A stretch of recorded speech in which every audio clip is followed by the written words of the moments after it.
Sejam todos bem-vindos. Na semana passada, para quem não estava aqui ou não conseguiu ainda ouvir a reprodução, né, da palestrinha que foi feita pelo Wilson, ele nos falava então de um senador romano, que é o Públio Lentulus, né? Lentulus ou Lentulus, eu nunca sei.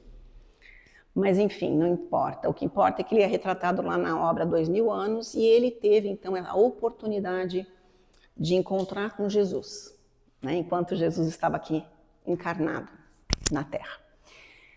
E, então, o Wilson comentava, né, conosco sobre a questão desse espírito, né, encarnado, ter tido a chance de optar em seguir Jesus, que foi a opção que Jesus deu a ele, né? Ou se ele iria escolher, então, permanecer na fileira dos milênios da dor, né? E foi o que esse senador escolheu, né, colhendo também todos os frutos. Então, foi uma escolha que ele teve, né? E ouvindo o Wilson na semana passada, eu fiquei pensando, né, assim, o que nós faríamos, né, se Jesus aparecesse assim no nosso caminho e dissesse assim: olha, você tem a opção de me seguir agora. Será que nós seguiríamos? Será que nós acreditaríamos mesmo, né, que Jesus veio com aquela função realmente de mostrar o caminho, de ensinar-nos as verdades, simples verdades, né, da forma como ele colocava? Eu fiquei me questionando isso, sabe? Porque a gente faz o nosso esforço para entender a mensagem de Jesus. Nós dizemos que seguimos já algumas coisas, não é isso? Já fazemos aquele esforço. Mas até que ponto nós aceitaríamos esse convite? Porque o Públio, ele resolveu, né, não seguir aquele caminho e, enfim, teve toda uma trajetória depois. E esses somos nós hoje, né? Porque nós estávamos lá também. Então, hoje nós estamos aqui, nesses milênios, né? Nós espíritos, né? Nesses milênios aí, lutando com as nossas mazelas, com as nossas diferenças, nossas dificuldades, enfim. Então, e aí, pegando então esse viés que o Wilson nos trazia, eu gostaria de continuar falando um pouquinho, não nesse aspecto, mas assim, eu estava ouvindo uma palestra do Jorge Lahá, que é um palestrante espírita, estudioso da doutrina, bastante respeitado no movimento espírita, né? E essa palestra dele fala sobre Jesus e atualidade, né? E ouvindo essa palestra, eu lembrei muito do que o Wilson falava a semana passada. E se vocês tiverem oportunidade, no YouTube é muito boa, porque ele dá uma riqueza de detalhes históricos, ele faz assim um alinhavo dos acontecimentos com a atualidade, como ele muito bem sabe fazer, claro, né? E aí eu pensei algumas coisinhas para a gente conversar hoje, tá? Essa reflexão foi feita pelo Jorge, de acordo com os seus estudos, e eu estou apenas aqui reproduzindo algumas dessas reflexões, né? E então, Jesus, que já veio lá já há tanto tempo que está aqui nesse orbe, estima-se então que ele, desde a sua criação, como dizer, como nosso governador planetário, sejam 4 bilhões e meio de anos, coisa dessa assim, dessa ordem, né, Paulo? Acho que é mais ou menos isso. E ele vem então, desde então, sendo conhecido por vários títulos, vários nomes, né? Então, primeiro ele era o Messias, depois ele era o Mestre, e ele passou por várias denominações, e cada passagem, né, a cada passagem da humanidade, ele iam vendo Jesus de uma forma, né? Primeiro ele era assim, depois ele tomava um outro objetivo, depois ele foi perseguidor, ou seja, foi de tudo, né? Então, e nesse nesse desenrolar todo, o que acontece, a essência de Jesus, né? A essência da sua mensagem, da sua finalidade como governador planetário foi sendo esquecido, foi sendo deturpado. Cada um achava que pensava uma coisa, uma época cada século era uma história. E culminando ali com a Revolução Francesa, a gente não vai falar de história, mas enfim, só para a gente entender o quanto o cristianismo foi sendo deturpado, até que lá no final, lá na Revolução Francesa, o cristianismo foi praticamente banido, né? Porque era aquela coisa de, agora era a época, né, da razão, a gente tinha que dar valor às coisas da razão. Só aquilo que a gente via ou sentia com os nossos 5 sentidos é que tinha um valor, né? Nos afastando de Deus cada vez mais. Então, o grande objetivo era uma sociedade sem Deus, né? Era esse um movimento, assim, rudimentarmente falando. E para que a gente está falando tudo isso? É justamente para nós chegarmos na atualidade, na sociedade atual, porque naquele movimento que se tinha de extirpar o cristianismo, de afastar a humanidade, essa humanidade somos nós, né? Reencarnando e tudo mais. Então todos nós estamos lá, né? Eles conseguiram convencer muitas pessoas. Então nós fomos convencidos que realmente não existia, era só aquilo que eu conseguia ver, aquilo que eu conseguia tocar, o que eu conseguia sentir que tinha valor, porque as questões do espírito não existiam. Não existia nada mais além disso, né? O que traz grandes sequelas, então, para a humanidade. E que sequelas essas que perduram até hoje, né? Em que sentido que nós falamos? Porque com o advento do Espiritismo, o Espiritismo vem resgatar essa essência de Jesus novamente, né? A mensagem, a questão, vamos dizer assim, a função, o propósito de Jesus. Qual era o propósito de Jesus? Né? De estar aqui conosco, ter reencarnado, enfim. Isso foi se resgatando pela questão de nós refletirmos a respeito de tantas coisas, né? De nós entendermos a respeito do que realmente importa, da vida eterna, né? Da questão da sobrevivência do espírito. Enfim, isso vem...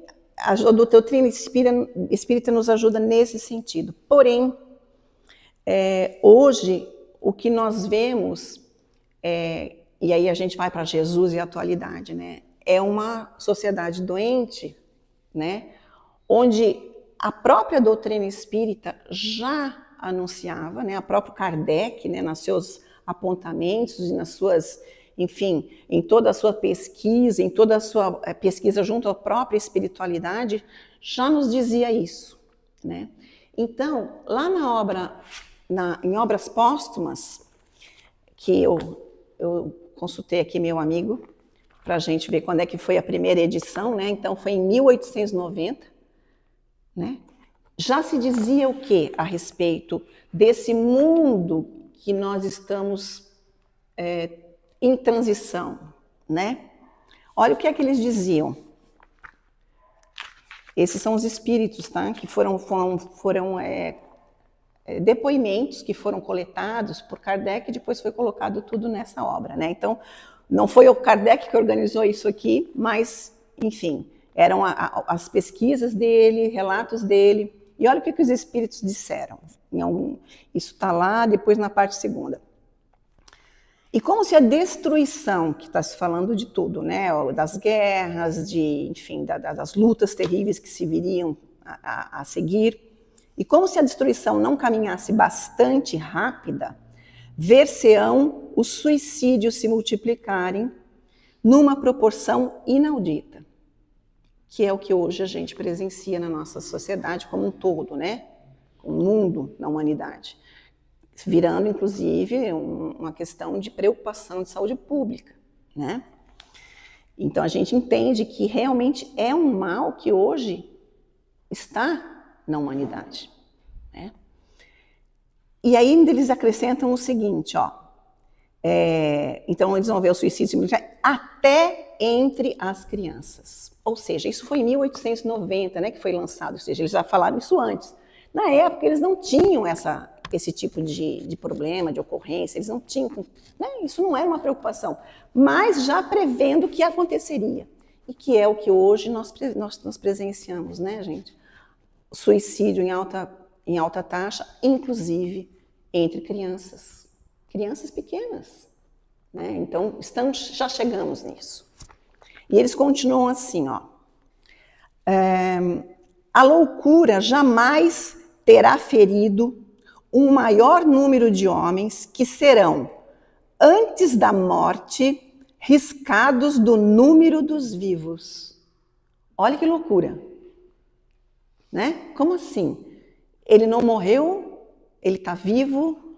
Como assim? Ele é morto-vivo, né? Pessoas como zumbis. Será que nós fazemos hoje alguma correlação com alguma, vamos dizer, um quadro das sociedades hoje?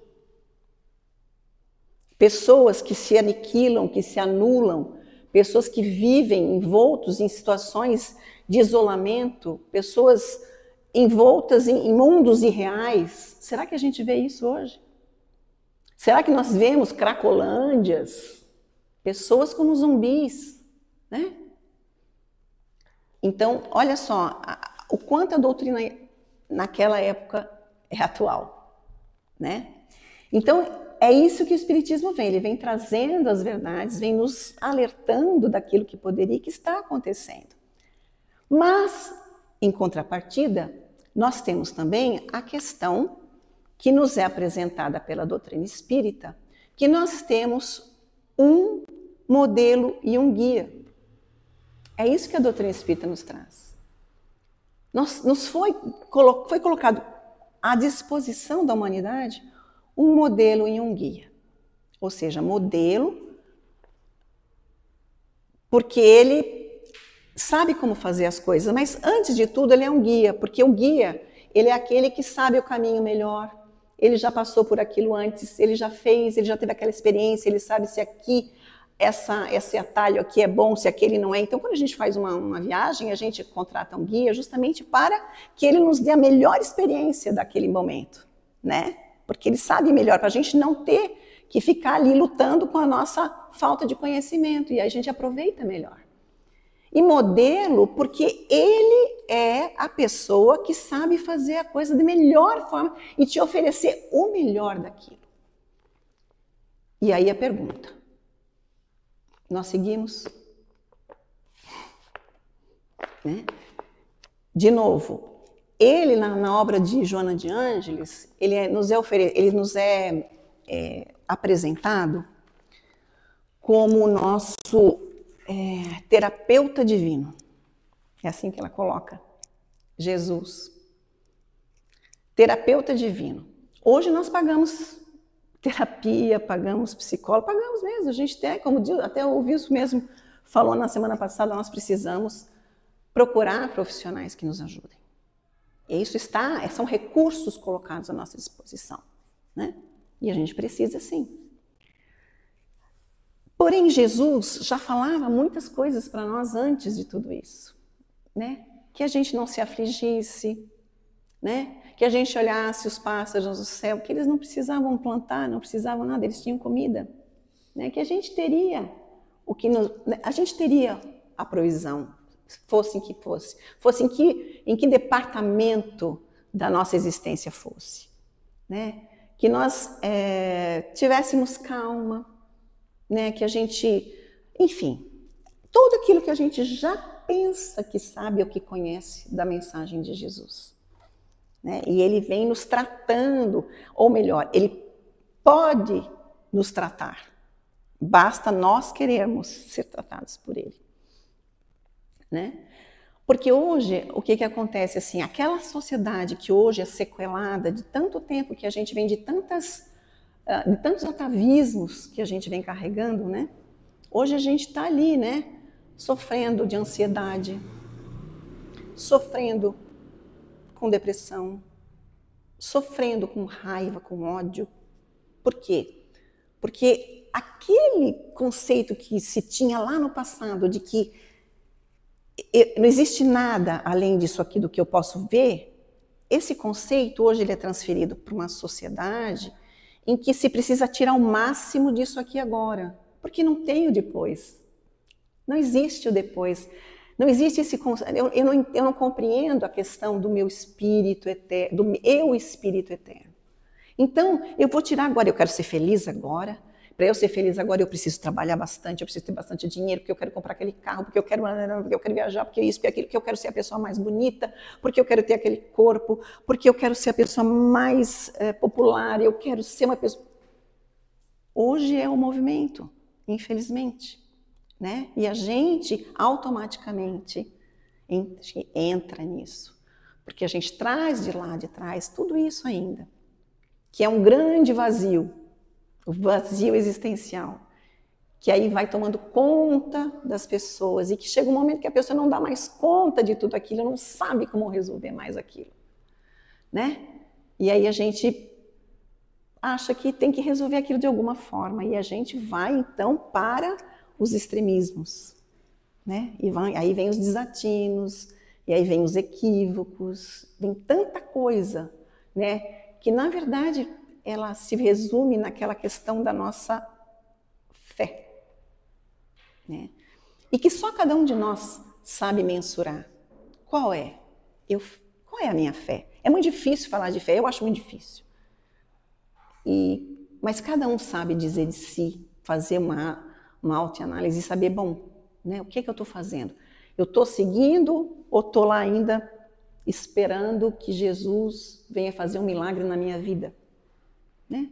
Porque ele é o nosso terapeuta, ele pode nos ajudar. E se a gente for lá olhar o que Jesus tem para nos ensinar, não é nada mais do que ele dizia lá com a mulher samaritana, do que ele falou para a mulher que foi acusada de adultério, né? Que ele disse, cadê as pessoas que te acusavam? Não sei, mestre. E o que ele disse para ela? Eu também não te condeno, mas reflete sobre as tuas atitudes, não faz mais isso. Ou seja, ele falava com as pessoas, né? E é isso que ele faz, ele fala conosco nas nossas vidas, né? Então, quando a gente se aproxima de Jesus, né, que cada um tem o seu momento, né, de um dia chegar e falar definitivamente eu quero realmente me aproximar de Jesus, significa que isso é uma tomada de consciência. E aí sim as coisas vão começar a mudar, né? Porque a gente vai entender que eu me aproximar de Jesus não é eu chegar e dizer assim, olha Jesus, eu preciso que meu marido seja mais, sei lá, que ele pare com esse hábito, com esse vício que ele tem, né? Eu quero que a minha filha, né, não tenha tantos problemas de relacionamento como ela tem, porque ela só escolhe, parece que ela tem dedo podre. Ela está sempre com pessoas que não prestam, mas por que ela faz isso? Né? E a coisa vai acontecer de manhã para outra. Jesus vai dizer, não, agora a filha da Sandra vai ser, vai dar tudo certo na vida dela. Não vai, não é assim. Quando eu realmente achar que isso vai acontecer, é quando eu entender que aquilo que Jesus me dá é para me fortalecer, para que eu possa lidar com aquela situação. Não vai acontecer um milagre. Pode acontecer uma mudança? Pode, claro que pode. Mas primeiro, Jesus vai me dar as condições de me apaziguar, de eu entender, me ver, né, como espírito eterno e entender que existe toda uma correlação, que tudo isso aí que a gente falou está ali implicado e que a gente precisa compreender aquele espírito naquele momento evolutivo dele e aí a gente vai poder talvez acolher de uma forma correta. Não vai acontecer um milagre dela arrumar o melhor marido e ter a vida mais feliz do mundo. Mas vai ser aquilo que ela tiver que passar. E nós também, como pais, para que a gente entenda, né, que aquele momento é bom e vai ser o momento de redenção para todos nós. Nós como pais, ela como filha, e a gente vai então, né, naquele momento ver, não é uma cruz que eu estou carregando na minha família. Que difícil. Não, é o momento da gente conseguir se amarrar as pontas que estão soltas no nosso relacionamento do passado, né? Então é isso, meus queridos, eu já passei um monte do horário, que a gente possa então lembrar, né? Sempre que a gente precisa, né, lembrar desse conceito, né, que a gente tem de modelo e guia. Quem é que eu vou seguir? Para que lado que eu vou? Que caminho que eu vou percorrer? Eu tenho um modelo e tenho um guia. Basta que a gente aceite